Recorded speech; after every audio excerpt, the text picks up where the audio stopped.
it going? So today Aaron and I are finishing up our outside Christmas lights. We've had most of it done for quite a while, for a number of weeks. I say we, but I mean Aaron. Aaron's had it done. He's done like 99.9% of the work out here.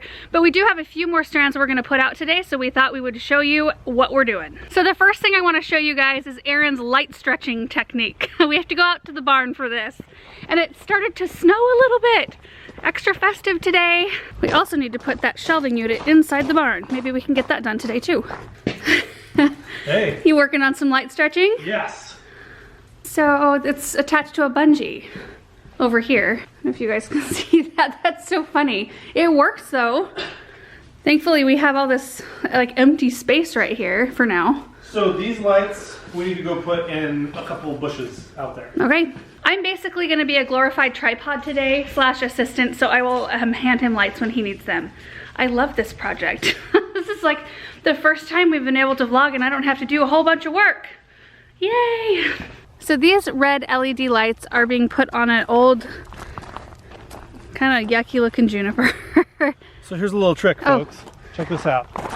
So you come to the end of your strand, right? And you have this blank spot. Here's what you do. Tie a little knot like this, and then put a knot right there, so you have a light, and then when you plug it in, no gap. Oh, that's fancy. And they still come apart, so there's no knot. It's not like they're tied together, so you can still unplug them. That's a good tip, Aaron. What do you call that? That's a something with the trade. What's that called? Tricks of the trade. Is that a trick of the trade? Is that right? I guess. I don't know. I'm really bad at that. A professional exterior illuminator. You could be. So as I was saying, these lights are going on some pretty old, yucky junipers. I mean, look at this right here. And a lot of it, like, it's super discolored. And it looked like that all season, not just now. So I think we're gonna pull these out and put something new in here. What do you think, Aaron? What kind of tree? Red Point maple. It's the fave around here. You got me trained. I know. They're the best. Hey Russell, you found us. So that'll look really good. Hopefully that'll look the same as that one. I don't know, it's kind of hard to tell when the lights are off. They look pretty close. It's easier to put lights on at night.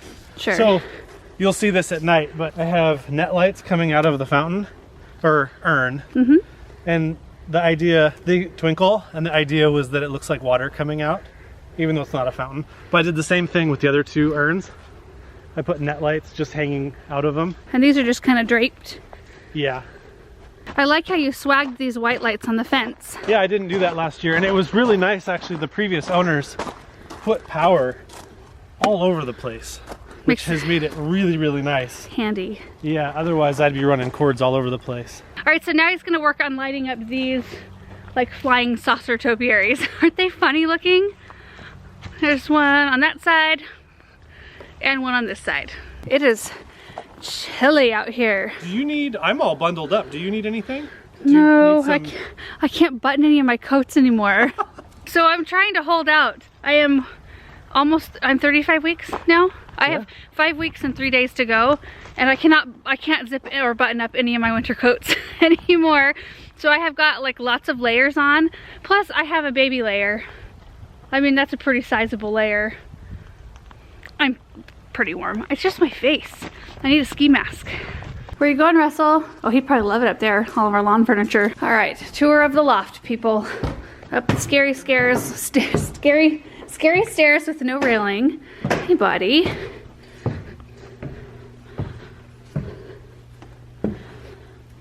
Okay, so this is the loft of the barn. Aren't the ceilings awesome? I love it up here. And it's all open, so it's open down to where Aaron's at down there. And this is where we've lined up a bunch of patio furniture, as well as all the self-watering containers we had along the fence line this summer. They're all cleaned out and ready to go for next year. And a bunch of junk. I hope that we're not the only ones that have areas that look like this. This is still from when we moved in. There's like empty totes here and totes of stuff I did not know what to do with. So here they stand. I'll tackle that pile some other time. The view is nice from up here. It'd look better if the window was clean probably, but look at that. There's the potting shed and the tool shed. potting shed, tool shed, the house. There's the garden area over there. How many boxes do you have left? I'm not sure. I have these. So there's 12 here. Is there some in the butler's pantry? Yeah. Okay. Do you want to unbox them inside where it's warm? Yeah. Yay. Okay. So you got 12 strands in that box. Plus 4 inside in case we need them. And this is what we call floral wrapping. So, and I got that from Laura. So if that's wrong, you can blame her. Hey. But Laura actually taught me how to do this. And you just go around the tree and there's really nothing to it except for just going up each like main branch. You go around each one and then back down. And a lot of these are already done, right? So I've been working on this tree for a little while. It's a pain in the butt and I've been using big ladders. a couple big ladders over there. It's kind of scary actually sometimes. Next year I might rent a lift. So you've got, I'm gonna back up really quick. I can point out the branches that are done. Okay guys, so he started at the base and he's got like that big branch done, that branch, and then like 4 branches, 4 or 5 up here. So really all that needs to be done is just a couple of them that go this way to make the tree a little bit more balanced. So while Aaron is working on floral wrapping the rest of that tree, I'm gonna go work on my last project out here, which is back by our kitchen door. Let me show you. So this is the doorway that we use when we come, you know, to and from home. And it's just looking a little bit drab. I still have a fall wreath up, which it's kind of starting to fall apart. You can see like holes in it right there and here, and these are coming apart. So they're chartreuse green when I pick them and glue them on, and then they age to this beautiful fall like orange tones, just beautiful. I do have a picture of when it's green. We'll try to flash it up on the screen if I remember. And then I've got my summer containers, which have a hardy fern in there. There is some variegated ivy.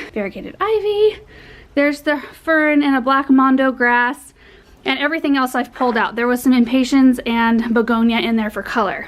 So basically my plan is to put some branches and greens in these pots. I'm not going to need a lot since there's already some filler plants in there. I want to replace the wreath with something more Christmassy and hang some garland. Back out to the barn to gather up all of my supplies. So here's what I've got for supplies. There's Arctic Sun Dogwood, which the color is just absolutely glowing, and I think it's going to look right in that spot because it's always shady right there.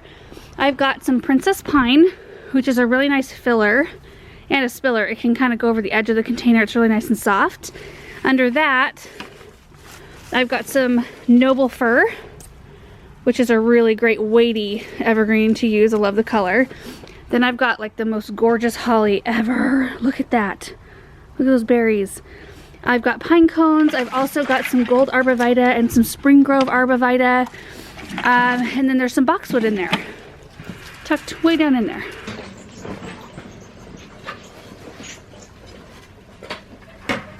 So since these pots have plants in them, I have been watering them to keep the roots from freeze drying. So the soil is kind of frozen. So what I did was I went inside and I filled up my watering can with just really hot water out of the tap. I don't know if you can see all the steam rising off. So I'm gonna use a little bit of water in each one of these containers and hopefully thaw out the soil just enough to put the branches in. So that worked like a charm, and it wasn't super hot or boiling water because I didn't want to hurt the roots of the plants that are already in there. It was just pretty warm water, and it thawed that soil out really quickly, and now I can get going on my pots. And I think these are just going to turn out to look pretty similar to the ones that I just did up front. You guys may have just seen that video come out, but I had a lot of leftover stuff that I wanted to utilize. So anyway, the difference being the type of dogwood branches. And I saved these brighter colored ones for back here on purpose because I think they'll really pop.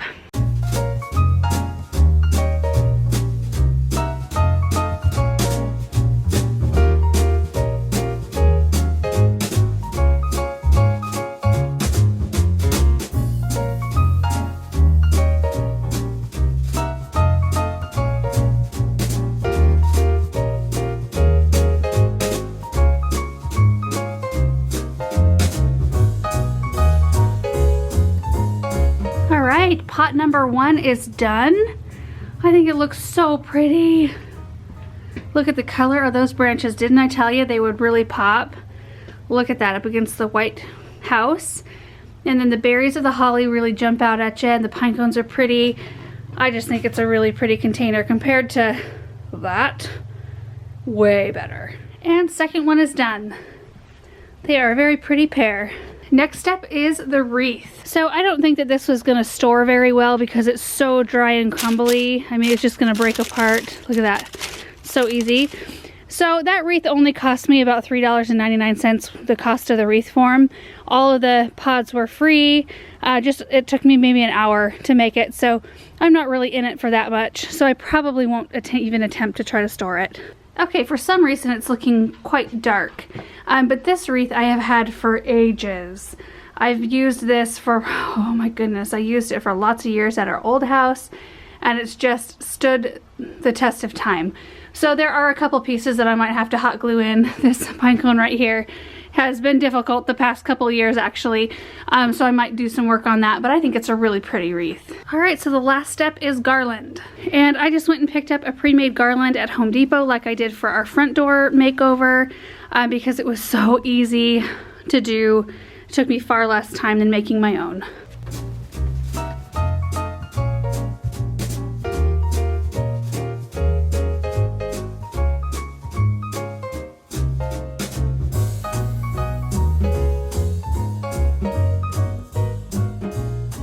So I'm almost done, but I need to like note to self next year that the 15-foot garlands just do not go the length of our doors.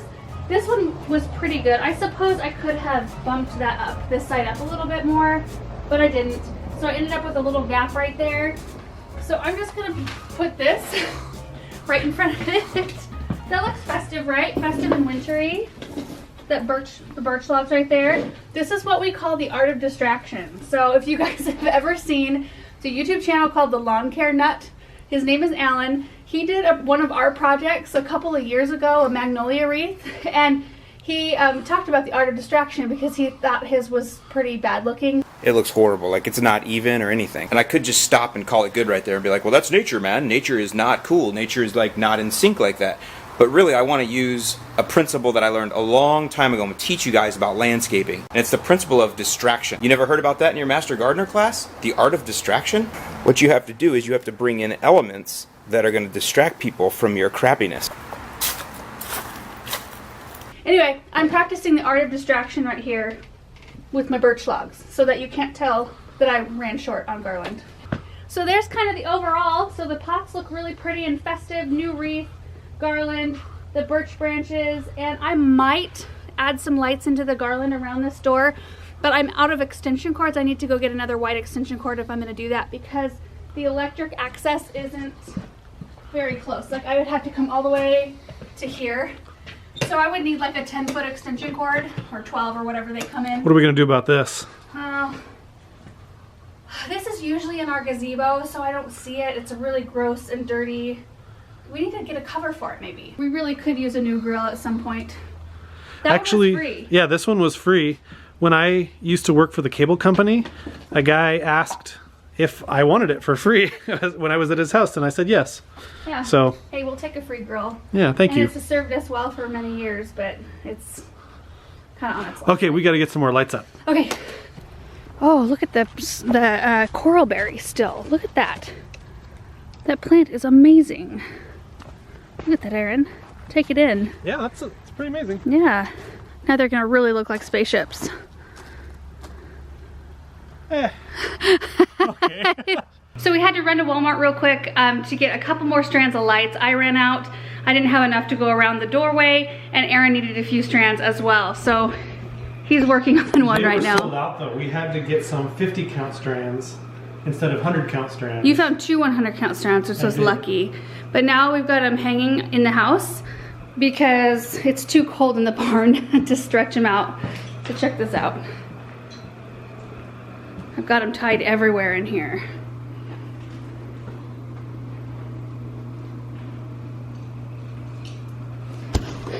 It looks extra festive in here. It's looking good out here. Thank you. I think I'm a little short on lights, but that'll have to do. I can't tell you that you're short on lights at all. Good. Yeah. We're also going to get the camera out and take some pictures. And I don't know, just try to capture what it looks like. Of course, in real life, it's like amazing. So we'll try to get that all captured on camera for you guys so you guys can see it. Hope you enjoyed this video, kind of seeing some of the process and know what Aaron does out here and what he uses. He does a really good job. It looks really nice. Thank you. So anyway, thanks so much for watching the video, and we will see you in the next one. Bye.